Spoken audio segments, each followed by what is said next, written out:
In this lesson, we will learn how to identify the case of a noun.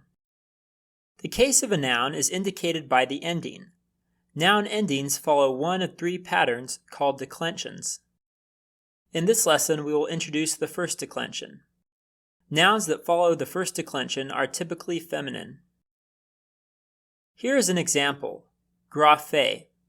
Graphe is a feminine noun which means writing. Here you can see all 8 forms of this word. Now look closely at those endings. Do they look familiar? Yes, they are almost identical to the feminine articles. Since you have already memorized the articles, you already know the first declension endings. By the way, remember that the form of the word that you learn when you memorize your vocabulary is called the lexical form. The lexical form is always the nominative singular form. Alright, well so far this is pretty easy. The endings match the feminine articles perfectly. Unfortunately, there are 2 points to add that make the picture just a bit more complicated.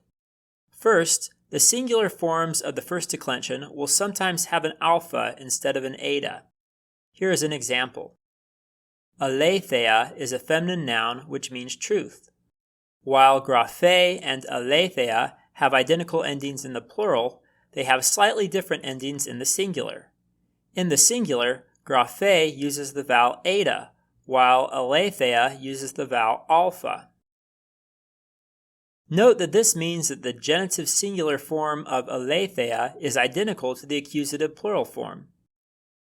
Now you should also be aware some nouns take the eta in the genitive and dative singular forms, but take the alpha in the nominative and accusative forms. Here is an example. Doxa is a feminine noun which means glory.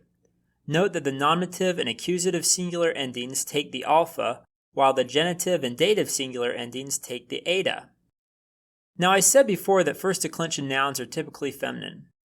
However, there are some masculine nouns that follow the first declension. Here is an example.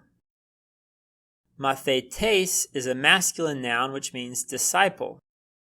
Note that most of the endings are identical to the regular first declension endings. The only difference is in the nominative and genitive singular forms. Now notice that the nominative singular ending for masculine nouns of the first declension is identical to the genitive singular ending for feminine nouns of the first declension. However, you don't have to worry about confusing these forms if you know the gender of the noun. If you see the eta sigma ending on a feminine noun, then you know it is a genitive singular. If you see the eta sigma ending on a masculine noun, then you know that it is nominative singular. We can summarize the first declension with this simple chart. I will also add the article chart, which you have already learned. As we have seen in this lesson, the first declension endings are almost identical to the feminine articles. Thus, since you already know the articles, there is not much more you need to memorize. You just need to remember 2 things. First, the singular forms sometimes take an alpha instead of an eta. Second, masculine nouns of the first declension have the nominative singular ending eis and the genitive singular ending ou.